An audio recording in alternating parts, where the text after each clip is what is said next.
وسلم على سيدنا محمد صلاة تفتح لنا بها فتوح العارفين وتفقهنا بها في الدين وترزقنا بها الإخلاص واليقين وتجعلنا بها من الأبرار والمتقين وعلى آله وصحبه أجمعين.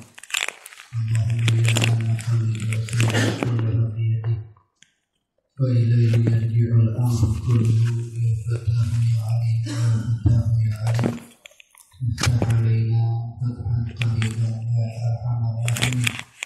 سبحانك لا علم لنا إلا ما علمتنا إنك أنت العليم الحكيم وتب علينا إنك أنت التواب الرحيم. نوينا تعلم والتعليم والتذكر والتذكير والنفع والانتفاع والإفادة والاستفادة والحث على التمسك بكتاب الله تعالى وسنة رسول الله صلى الله عليه وصحبه وسلم والدعاء إلى الهدى والدلالة على الخير اتباع وجه الله ومرضاته والتوابه وكله إلى الله سبحانه وتعالى. نوينا ذكرنا وأسلافنا وشيوخنا وآباؤنا الصالحون في هذه القراءة وفي هذه الجلسة. الحمد لله.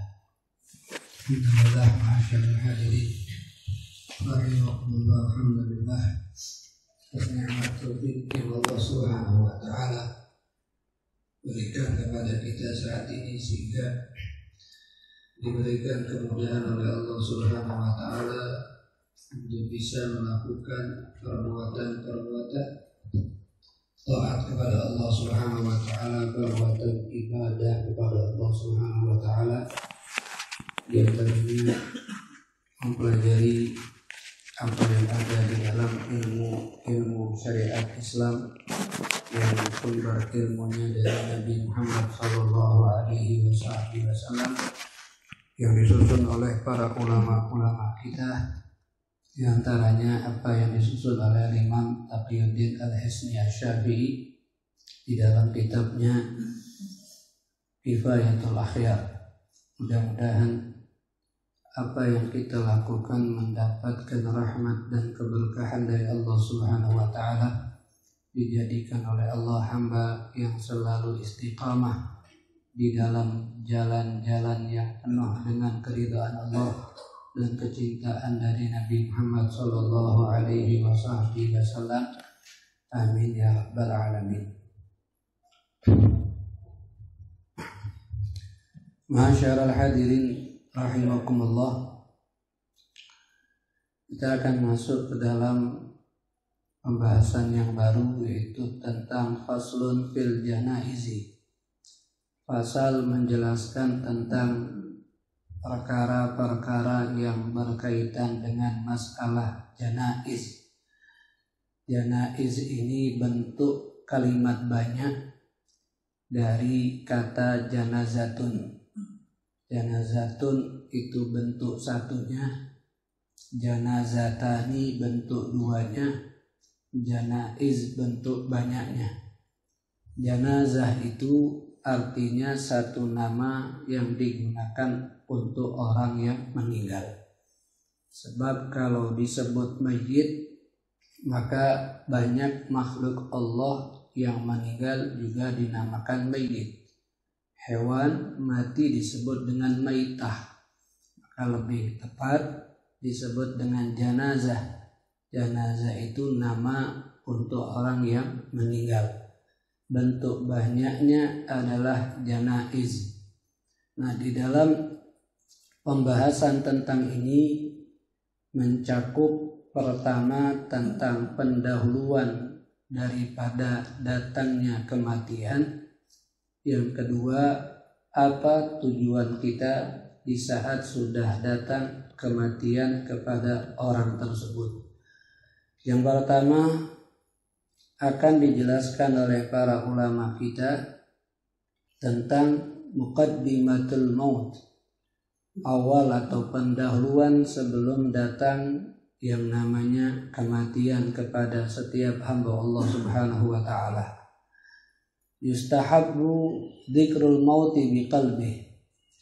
Yang pertama, disunnahkan, dianjurkan bagi setiap hamba Allah untuk mengingat yang namanya kematian di dalam hatinya dan juga di dalam lisannya. Wal iktsar minhu, dan mengingat kematian ini bukan hanya 1 kali, 2 kali, tapi dijadikan sebagai kebiasaannya, karena dianjurkan untuk perbanyak mengingat kematian. Makna mengingat kematian di situ bi ayyaj'alahu nasba'ainih, dengan dia meletakkan kematian itu ada di hadapan kedua matanya, sehingga di saat mau melakukan apapun yang dia ingat pertama adalah kematian. Nanti kalau saya melakukan ini sedangkan ini adalah perbuatan jelek, datang ajal saya, maka saya wafat dalam keadaan su'ul khatimah. Oh, ini perbuatan bagus kalau saya lakukan, kemudian datang ajal saya, berarti saya wafat dalam keadaan husnul khatimah. Ketika ingin meninggalkan perintah Allah, dia akan berpikir, jangan sampai saat saya tidak sholat, ajal saya datang sehingga saya wafat bermaksiat. Atau saat ingin mengerjakan perbuatan maksiat, dia akan mengingat dengan meletakkan kematian di depan matanya.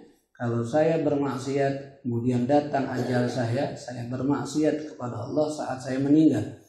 Itu yang dimaksud mengingat kematian, dengan dia ingat selalu di saat melakukan apapun.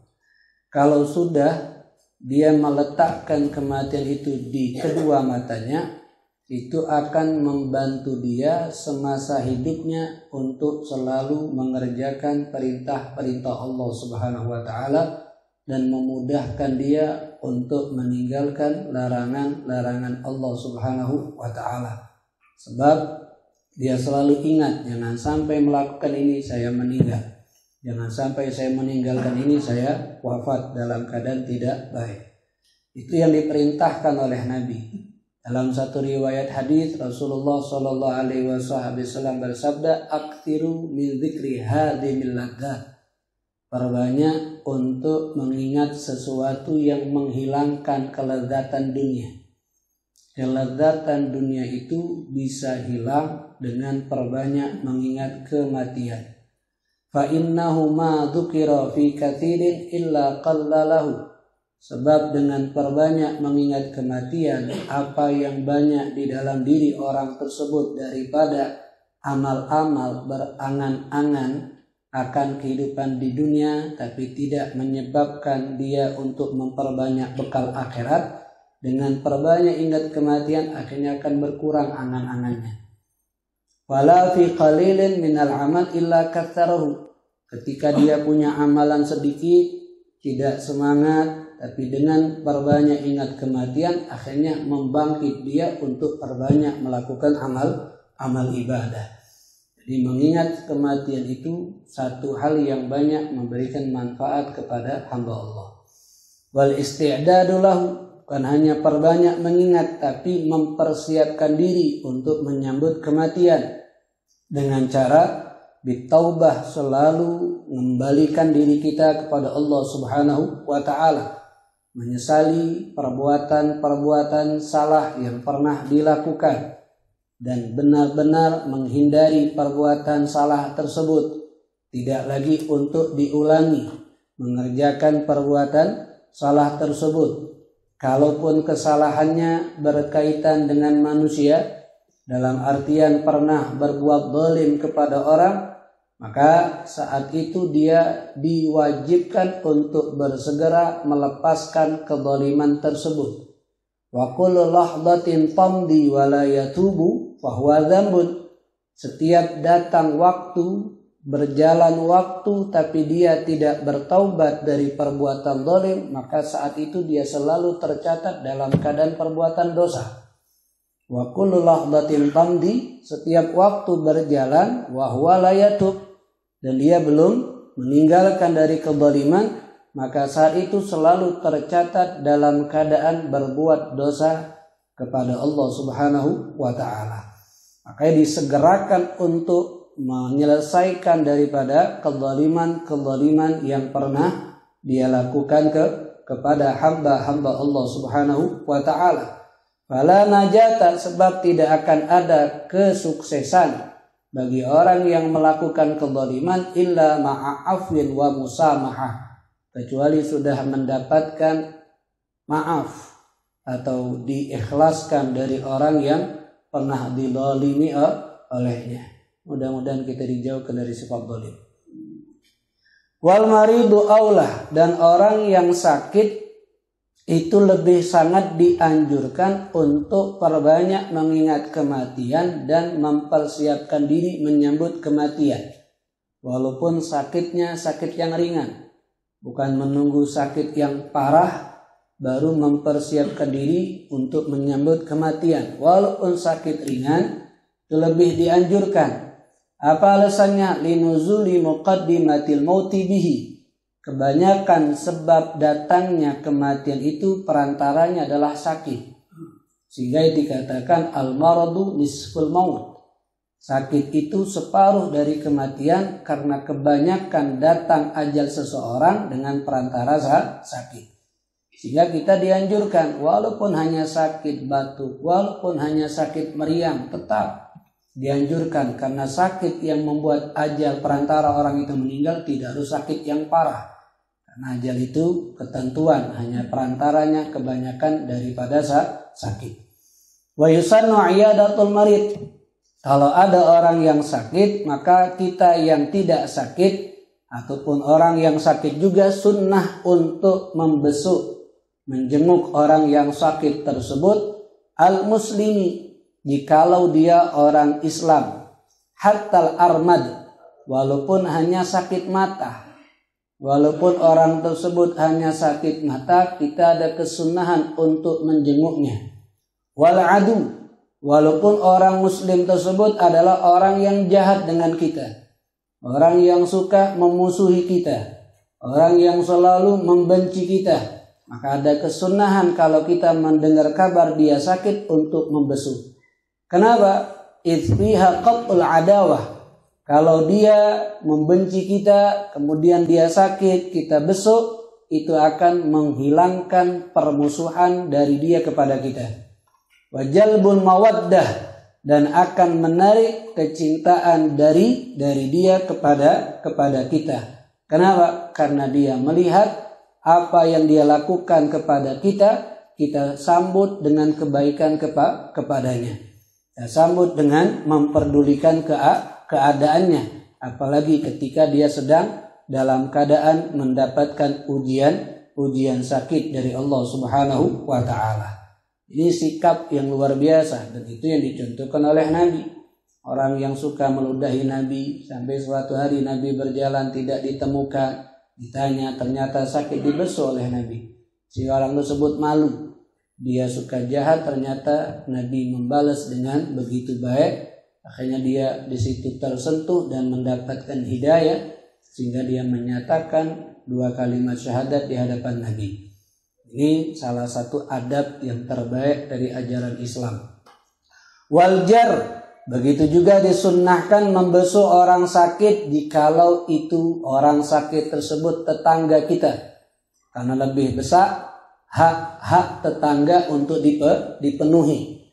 Wal kafir, dan juga orang yang bukan beragama Islam, selama kafir tersebut bukan kafir harbi.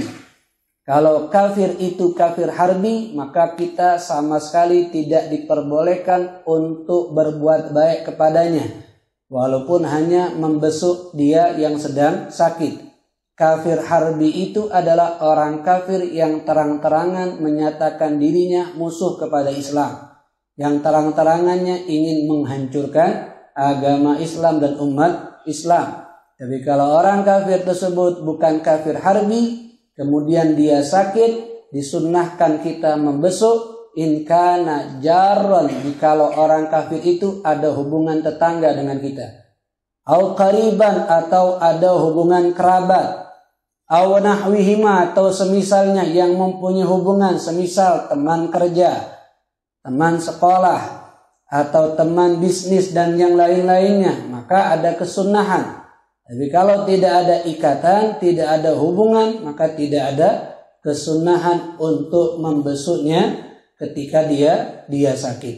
Sebab memerintah membesuk orang sakit itu perintah dari Nabi besar Muhammad sallallahu alaihi wasallam. Ahlul jur tukrahu ziyaratuhum.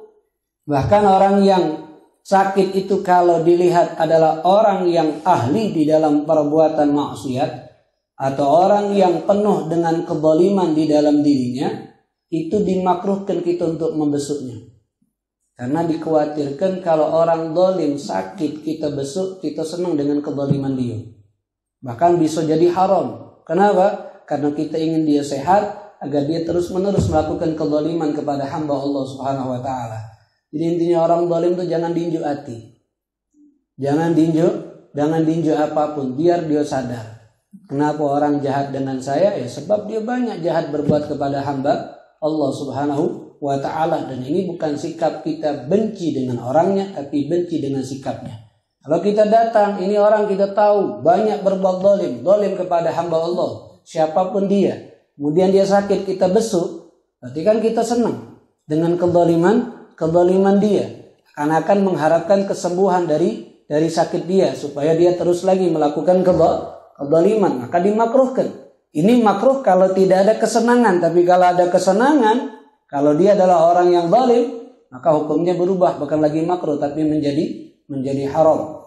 Wa mahallu sunnah iyadah, dan keadaan disunnahkan membesuk orang yang sakit itu illam yasyukka 'alal mazur. Kalau orang yang dibesuk itu tidak merasa keberatan dengan kita besuk dia. Kalau dia merasa keberatan dengan kita membesuknya, maka hukum membesuk dia bukan dapat pahala sunnah, tapi jadinya makruh. Kenapa? Wong yang sakit tidak senang dibesuk oleh kita. Tapi kalau sekiranya dia tidak keberatan, tidak terganggu, maka hukum membesuknya menjadi sunnah. Wahaitu sunnat fayubadiru biha. Ketika kita tahu bahwa orang yang sakit ini saat kita membesuknya tidak keberatan, maka bersegeralah untuk membesuknya. Jangan ditunda-tunda jikalau mempunyai waktu. Walau awwala yaumin min waradih. Walaupun di hari pertama kita mendengar kabar dia sakit, sunnah disegerakan untuk membesuknya. Lakin la yuwaliha kullayum, akan tetapi jangan setiap hari terus-menerus untuk membesuk dia yang sedang sakit. Bal takunu ghibban, tapi besuklah yang sifatnya jarang-jarang. Mungkin kelang 2 hari, kalau masih mendengar kabar dia sakit, besuk lagi. Kalau kelang 3 hari masih dengar kabar dia belum sehat, dibesuk lagi. Supaya apa? Supaya tidak ada kejenuhan antara dia yang membesuk dan orang yang dibesuk. Telah dalam ungkapan Nabi, zur ghibban tazdad hubban. Berkunjunglah yang sifatnya jarang-jarang, itu akan menambahkan kecintaan atau kerinduan. Kalau keseringan, akan takutnya ada rasa jenuh, ada rasa bosan. Maka apalagi orang yang sedang dapat ujian, sehingga dikasih jarak waktu.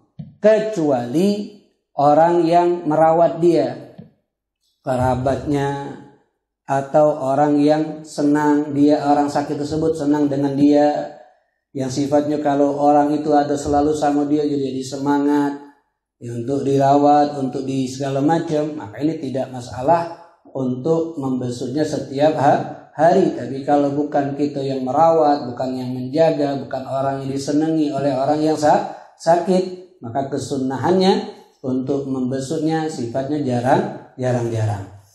Wa yukhaffifu al-muqtu 'indahu nadban, dan ketika membesuk sunnah yang berikutnya, duduk bersama dia itu jangan terlalu lama. Bahkan kalau terlalu lama duduk saat membesuk orang yang sakit makruh. Bukan karena takut menular penyakit dia, bukan. Itu dimakruhkan kalau terlalu lama, lima fiha min idjari wa man'ihi min ba'di tasarrufatihi.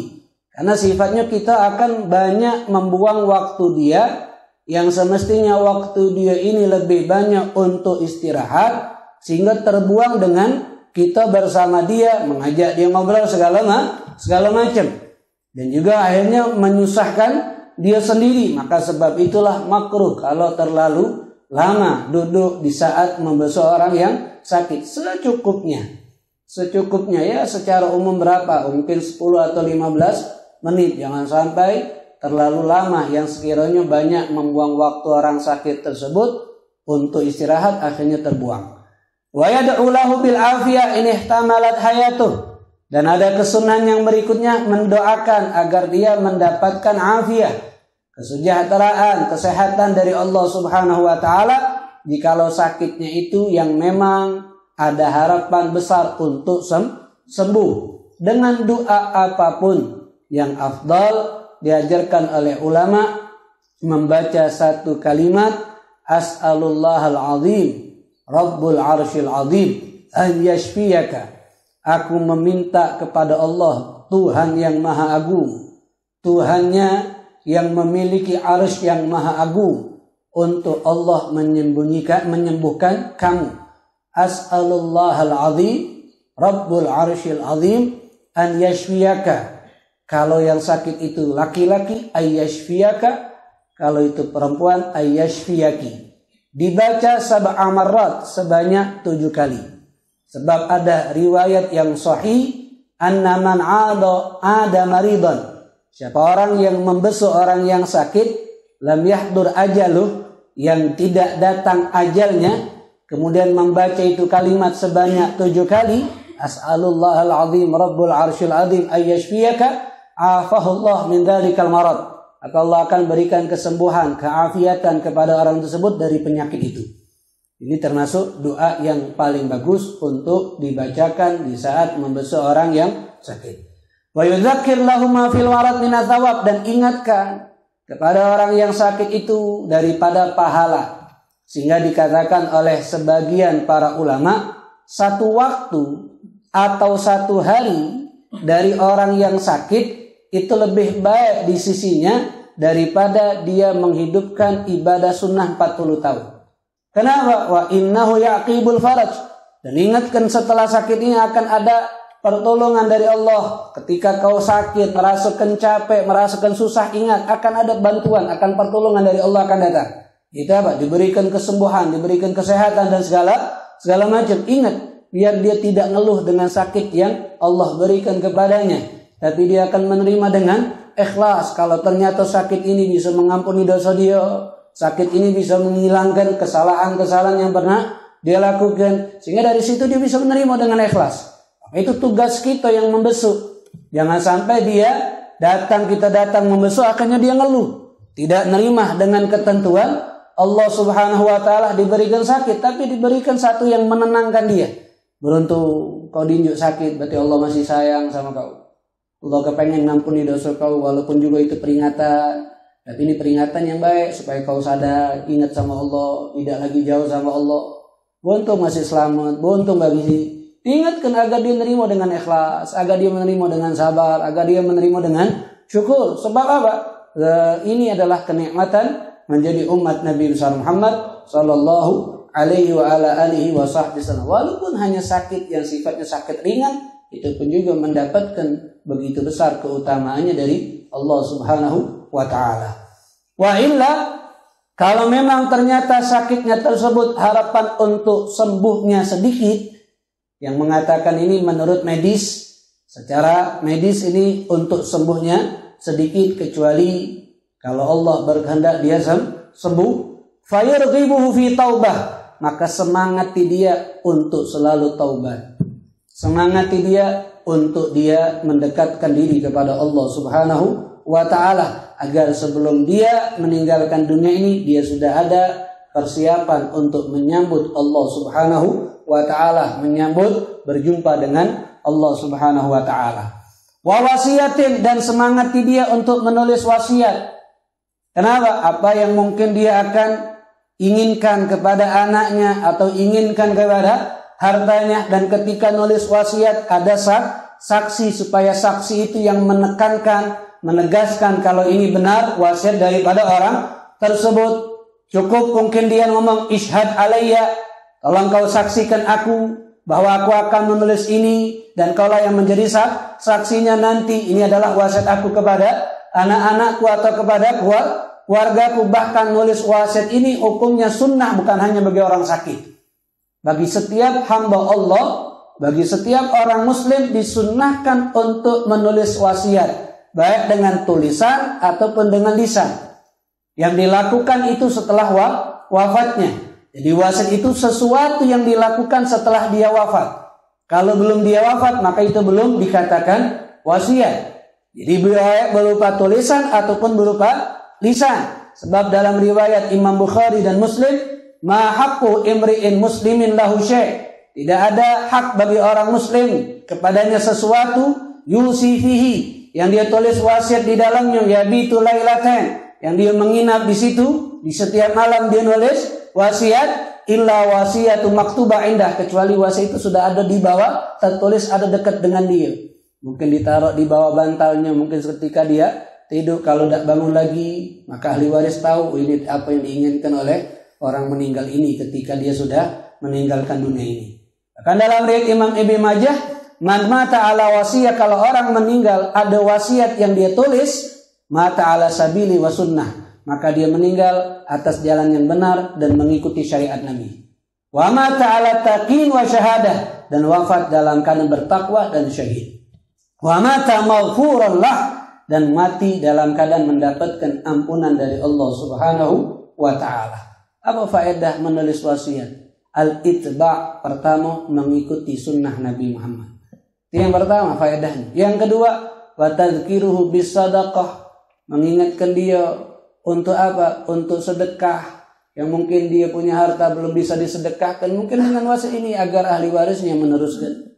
Wa irahatul warith, dan juga memberikan kesenangan, ketenangan kepada ahli waris. Jadi ahli waris tahu apa yang diinginkan oleh ayahku, apa yang diinginkan oleh keluargaku sebelum pas dia meninggal ini. Mungkin ada yang belum dia ucapkan, mungkin ada yang belum dia sampaikan, tapi kami tahu dia menginginkan ini, dia menginginkan ini.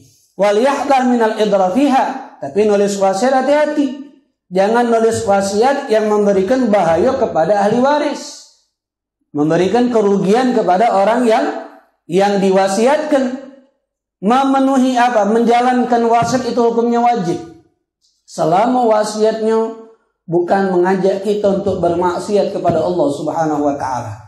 Tapi kalau wasiat tersebut walaupun dari orang tuanya mengajak dia untuk bermaksiat, tidak wajib dipenuhi wasiatnya. Kenapa? La ta'ata li makhluk fi maksiatul khaliq. Tidak wajib patuh kepada seorang makhluk kalau isinya mengajak maksiat kepada Khalik yang menciptakan dia. Bahkan menjadi ancaman kalau orang yang nulis wasiat yang memberikan bahaya kerugian kepada orang yang diwasiati, dapat ancaman, bahkan itu termasuk perbuatan daripada perbuatan dosa besar. Ini nulis wasiat yang baik-baik. Tulis nasihat, tolong ngaji Qur'annya dijago, tolong sholat berjamaahnya dijago, tolong jaga ibumu, tolong jaga keluargamu, sambung silaturahim. Yang sifatnya memberikan keuntungan buat ahli waris ketika mereka hidup untuk akhirat mereka. Tolong harta yang aku tinggalkan jangan sampai kamu bermusuhan dengan warisan. Ini wasiat. Agar apa? Biar anak-anak yang ditinggalkan jadi sadar. Jangan sampai kita warisan wong tua jadi musuhan. Jangan sampai warisan wong tua jadi pecah belah. Harus ingat wasiatkan. Jadi wong tuanya ada hak untuk ingatkan. Karena mungkin tidak bisa sampaikan, ini yang bisa disampaikan. Wasiat dan ada saksinya. Kenapa? Biar ini yang menekankan, oh ini benar, memang wasiat dari ayahmu, wasiat dari ibumu. Biar apa? Biar ahli waris tidak bisa menghindari, oh ini bukan wasiat bapak, karena ada kata saksi. Tapi ketika ada saksi, maka mereka tidak akan bisa menghindari. Dan ini ada yang diajarkan oleh Nabi Muhammad. Mungkin juga wasiat siapa yang memandikan, siapa yang mengkafani, bagaimana acara tahlilannya, itu wasiat juga bisa ditulis bagi setiap hamba Allah Subhanahu wa ta'ala. Dan lebih disunahkan saat sakit. Dan tadi kematian itu perantara datang pertamanya kebanyakan dari sakit. Wa tahsini dhannihi billah, dan adab yang berikutnya saat membesuk orang sakit, mengajak orang sakit itu untuk selalu berhusnudzon kepada Allah. Diingatkan kalau Allah itu maha dermawan, diingatkan kalau Allah itu maha mulia. Allah Subhanahu wa ta'ala memberikan maaf kepada kamu. Agar apa? Agar dia tidak merasa putus asa atas nikmat-nikmat Allah, atas rahmat-rahmat Allah Subhanahu wa ta'ala. Supaya dia tidak suudzon, supaya dia selalu bersangka baik, oh Allah sayang dengan aku, Allah ngampuni dosaku. Dia tidak menjadi orang yang dapat keburukan dari Allah. Wa ya'muruhu bi mulazamati tib wa tazayyun, bahkan disunnahkan bagi orang sakit itu dianjurkan untuk pakai wangi-wangian, menghias diri seperti dia mau pergi di hari Jumat.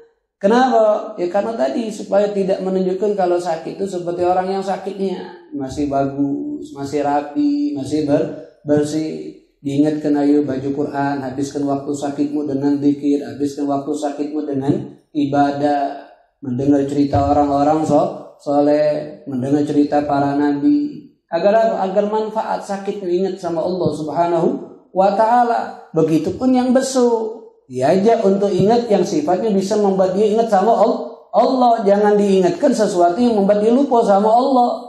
Kenapa? Karena perantara datangnya kematian adalah sebab sakit, agar dia sebelum meninggal sudah selalu ingat sama Allah Subhanahu wa ta'ala, biar juga dapat ampunan saat sakit. Ingat sama Allah, sholat masih digawe ke, ibadah masih digawe ke, terutama paling tidak zikir tadi selain kewajiban. Apa yang ingin bacakan kalau tidak bisa ya paling baca Al-Ikhlas atau ayat kursi atau sholawat atau la ilaha illa anta subhanaka inni kuntu minadh dhalimin. Sebab dikatakan oleh para ulama, siapa orang yang membaca kalimat-kalimat tersebut di saat dia sakit sampai dia misalnya meninggal dari sakit tadi, maka insya Allah dia akan diwafatkan dalam keadaan husnul khatimah dan dia akan mendapatkan pahala yang banyak. Itu yang diisi dari orang sakit, diisi dengan zikir, diisi dengan hal-hal yang baik, yang membesuknya juga diingatkan dengan cerita-cerita yang baik yang buat dia semangat akan mengingat urusan akhirat. Kemudian wa yuhsinu al-maridu dhannahu bi rabbih, dan orang sakit juga selalu memperbanyak husnudzon kepada Allah Subhanahu wa ta'ala. Sebab itu yang bisa mengakibatkan orang wafat dalam keadaan husnul khatimah. Karena dalam riwayat Imam Muslim, la yamutu ahadukum illa wa huwa yuhsinu dhannahu billah, tidaklah meninggal salah seorang dari antara umat Nabi kecuali dia berhusnudzon kepada Allah Subhanahu wa ta'ala. Kalau Allah akan mengampuni, kalau Allah akan memaafkan, maka ini akan didapatkan dari dia, buat dia dari Allah. Karena Allah itu berada di sangkaan hamba, maka bersangkolah dengan yang baik kepada Allah Subhanahu wa ta'ala. Apalagi orang yang sakit, sebab keadaan sakit ini waktu yang lebih diperbanyak dia berharap, bukan takut, tapi lebih banyak diajar oleh ulama untuk dia berharap daripada takutnya. Ada sifat takutnya kepada Allah. Mungkin aku ini banyak dosa, dijuk sakit. Ada rasa takut itu. Tapi yang dibesarkan berharapnya. Supaya apa? Supaya husnudzon sama Allah. Takutnya ada, berharapnya yang lebih besarkan. Tapi kenapa? Karena yang lebih memanfaatkan bagi orang yang sedang sakit itu adalah berharap. Bukan ketakutan. Kalau takut tidak akan memberikan manfaat. Tapi berharap aku akan sehat. Kuat keharapannya. Jangan takut tidak bakal sehat. Oh takut tidak bakal sehat. Yang diharapkan adalah, yang dikuatkan adalah berharapnya. Begitupun sama Allah.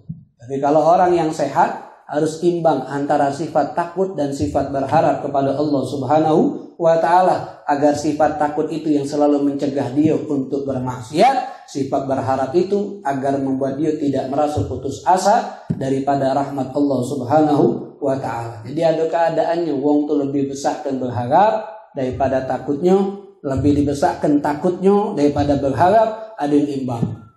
Ada yang imbang. Kalau yang sehat, yang normal, yang umumnya, orang yang masih menjalankan perintah Allah, walaupun ada juga larangan yang masih dikerjakan, maka dia harus punya sifat imbang. Ada berharap, ada takut.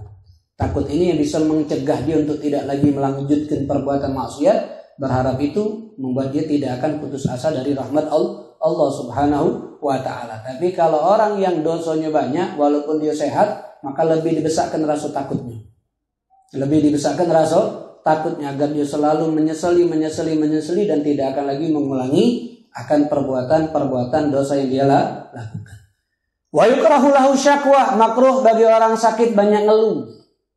Banyak ngeluh kecuali kepada orang yang dekat dengan dia, keluarganya, agar keluarganya bisa membawa dia ke dokter untuk diobati atau bisa dirawat, atau juga ngeluh sama dokter, tidak masalah, biar dokter juga bisa ngecek apa yang harus diobati. Kalau seperti itu tidak apa-apa. Tapi kalau ngeluh sama setiap wong, maka hukumnya makruh. Kenapa makruh? Karena seakan dia tidak terima dengan ketentuan Allah Subhanahu wa taala, apalagi mengucapkan kalimat-kalimat yang jelek. Semisal ma fa'altu tahtak ya Rabb, apa salahku ya Allah sampai kau unjuk aku sakit ini ya Allah. Hati-hati, haram hukumnya. Ngapalah aku terus diinjuk ujian? Aku sholat, aku tidak jahat, ngapa aku diinjuk ujian ya Allah? Adalah apa kau ini sama aku? Fa innahu haram, ini ucapan haram, bahkan dikhawatirkan bisa buat murtad. Hati-hati dengan ucapan, dengan ketentuan Allah Subhanahu wa ta'ala. Kenapa? Karena jadilah orang yang menerima ketentuan. Setiap ketentuan Allah walaupun pahit akan ada baiknya setelahnya. Kita tidak tahu karena akal kita tidak baca mengetahui itu, sebab akal kita kecil. Tapi Allah yang maha berkuasa tahu. Tidaklah kita diunjuk rasa yang tidak baik bagi kita, ada baiknya setelahnya kalau kita terima dengan ikhlas. Kalau kita nerimanya dengan penuh kesabaran dan kesyukuran. Kenapa? Allah yang lebih mengetahui yang terbaik buat hamba-hamba Allah Subhanahu wa ta'ala. Wa yukrahu tamannil maut, makruh juga berharap mati. Ya Allah sakit yang badan malah mati be. Tak kuat lagi aku ya Allah, malah mati be, cabutlah nyawa aku sekarang. Makruh. Kenapa? Ada larangan dari Nabi Muhammad. Dilarang karena bisa semakin membahayakan terhadap tubuhnya, bahkan membahayakan terhadap akalnya tadi. Tidak boleh mengharap mati kecuali kalau dia mengharap mati karena takut fitnah agamanya, takut agamanya rusak karena sudah zaman yang orang sudah hebat tidak lagi peduli dengan agama, maka boleh dia berharap mati supaya tidak rusak agamanya. Karena nyingon sudah sekitar dia hancur galau. Dia dewek masih mempertahankan. Lebih baik aku wafat sekarang tapi masih membawa agama yang benar sebelum aku rusak. Itu dah apa-apa. Atau juga berharap mati, berharap wafat dalam keadaan syahid, minta dimatikan dalam keadaan syahid. Tidak masalah, sunnah hukumnya.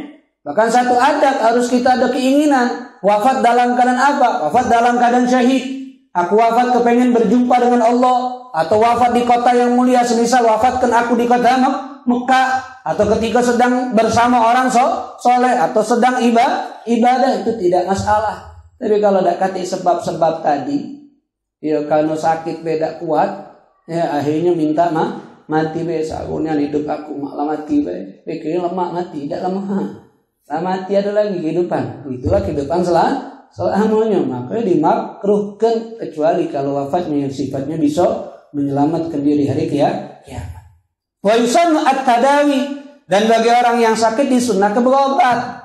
Ma'al i'timad 'ala Allah, bersama tawakal menyandarkan kepada Allah dan ridho kepada Allah, sebab ada perintah dari Nabi Muhammad sallallahu alaihi wasallam dan dia menggabungkan dua keutamaan. Pertama keutamaan tawakal dan yang kedua menjalankan sebab yang Allah ciptakan. Ya, ada Allah sakit, Allah ciptakan sakit, Allah juga ciptakan sehat. Allah ciptakan penyakit, Allah juga ciptakan obat. Sehingga kita dapat kedua fadilah untuk berobat tadi. Dan supaya tidak menjadi orang yang merasa dirinya sudah suci. Kakunino, tidak perlu obat, tawakal sama Allah. Nah, nyanggapnya dia sudah jadi orang hebat.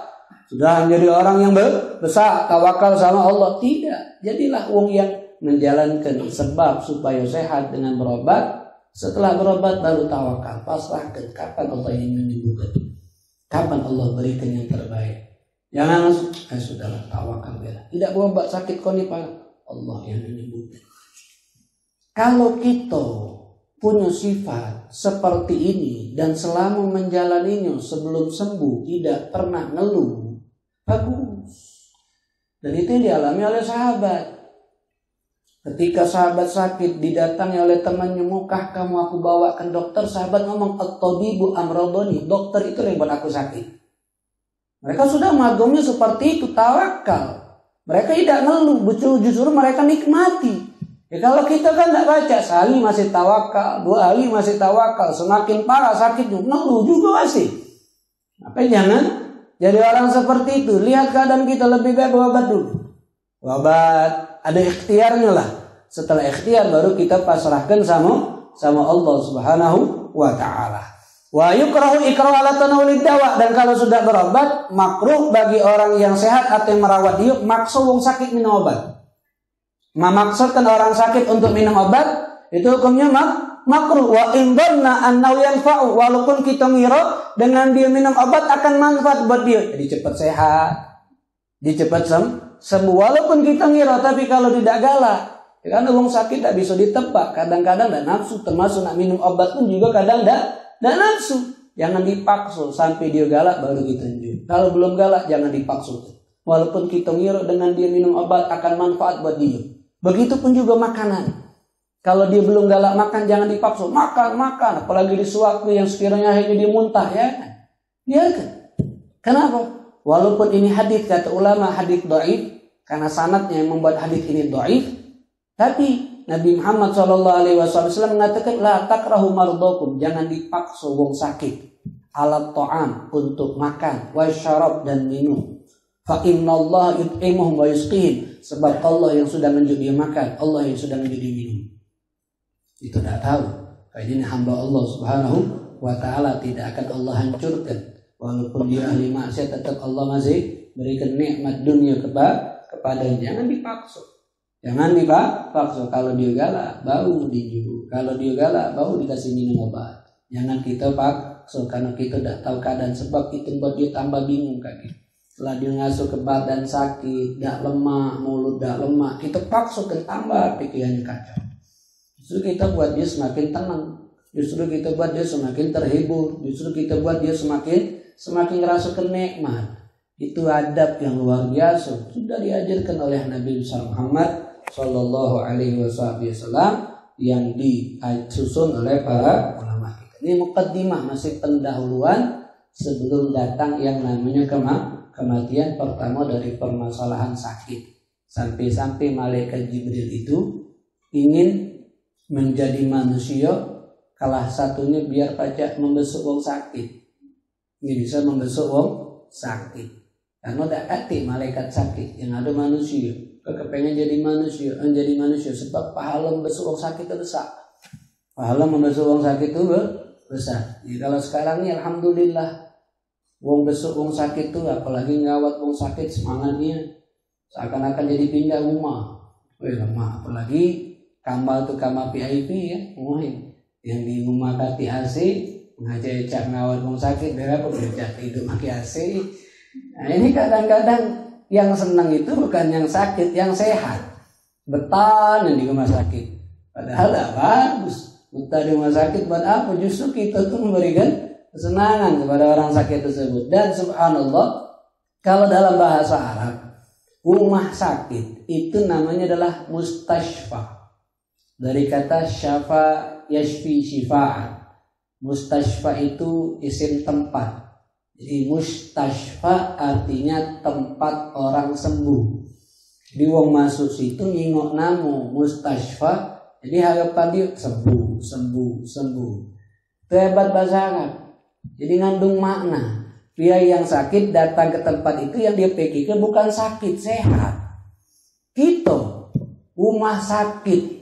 Lah sakit datang ke rumah sakit, pikirannya sakit, makanya kacau jadinya.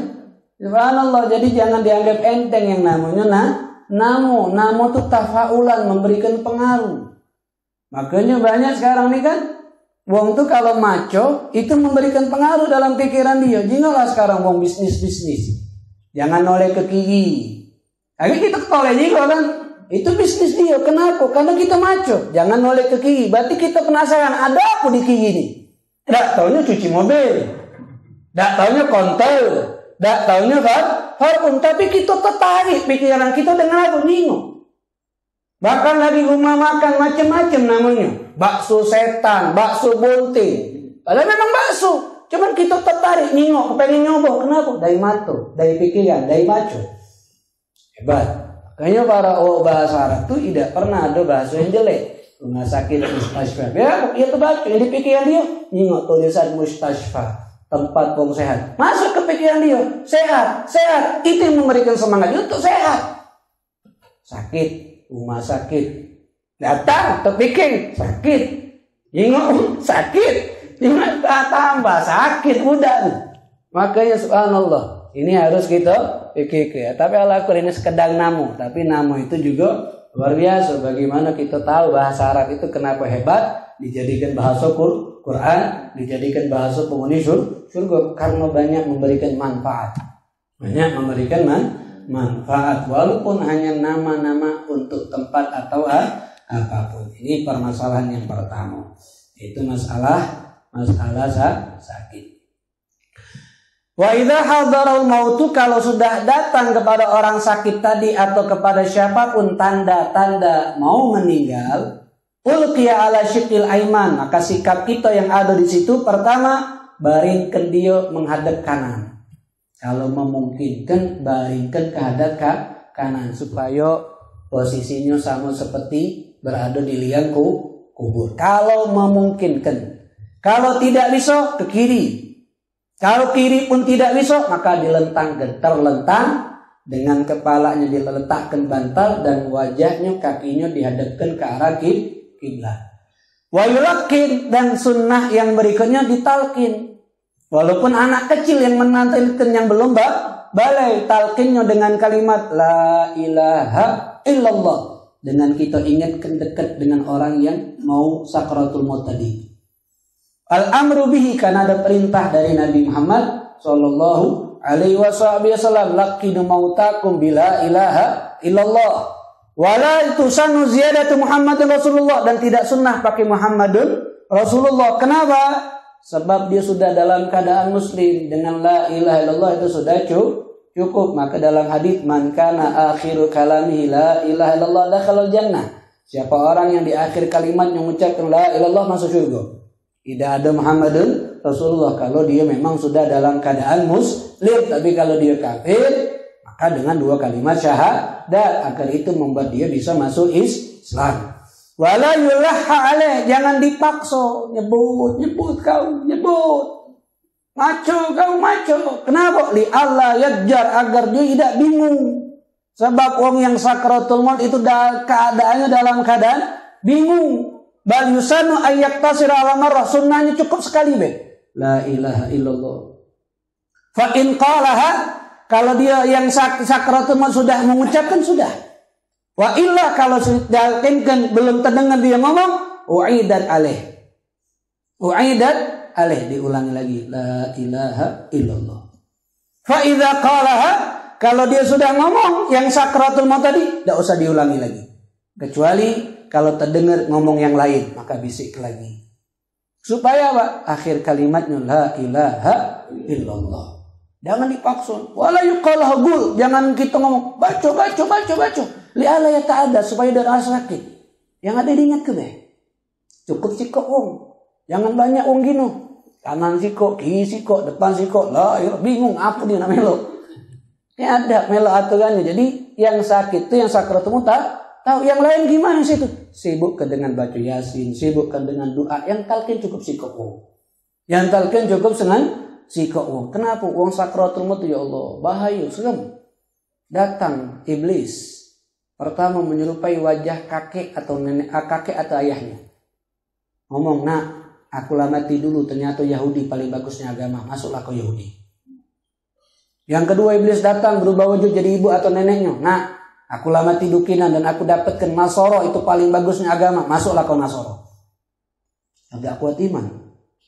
Nah itu kita bimbing. Tapi kalau orang yang mulia, yang ingin mendapatkan rahmat Allah, turun malaikat Jibril menenangkan dan mengatakan jangan kau ikuti, sebab itu adalah iblis yang ingin menggoda kamu. Wafatlah kau dalam keadaan agama Nabi Muhammad. Akhirnya dia tersenyum dan dia wafat dalam keadaan agama Islam. Itulah sebagian orang wafat dalam keadaan tersenyum, kata riwayat para ulama. Jangan dipaksa.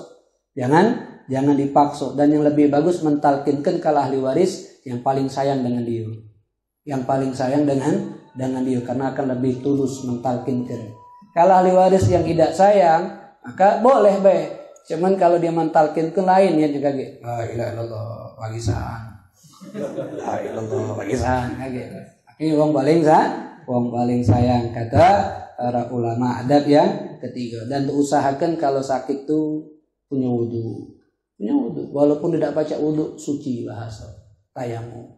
Dalam riwayat kata malaikat Jibril bahwasanya yahduru man mata ala taharati min ummati Muhammad, malaikat Jibril akan datang kepada umat Nabi Muhammad yang dalam keadaan sak termut, dia dalam keadaan suci. Malaikat Jibril akan datang. Oke, berusaha selalu dalam keadaan suci. Tidak acak wudu tayamum. Intinya dalam keadaan suci supaya kita didatangi malaikat Jibril yang membimbing kita untuk wafat dalam keadaan beriman dan membawa Islam. Dan juga perbanyak baju yasin bagi orang yang hidup biar membantu dia wafat dalam keadaan tenang, wafat dalam keadaan baik. Ini adab-adab ketika sakratul maut. Fa idza mata, kalau memang sudah benar meninggal, insyaallah kita akan lanjutkan di waktu yang akan datang. Allah taala alam bisawab. Bismillahirrahmanirrahim. Alhamdulillahirabbil alamin. Allahumma shalli wa sallim ala sayyidina Muhammadin wa ala alihi wa sahbihi ajma'in. Allahumma hdina bihudak waj'alna mimman yusari'u fi ridak wa la tuwallina waliyan siwak wa la taj'alna mimman khalafa amraka wa 'asak wa hasbunallahu wa ni'mal wakil, ni'mal maula wa ni'man nasir. La haula wa la quwata illa billahil aliyyil azim. Sallallahu ala sayyidina Muhammadin wa ala alihi wa sahbihi wa sallam. Alhamdulillahi rabbil alamin.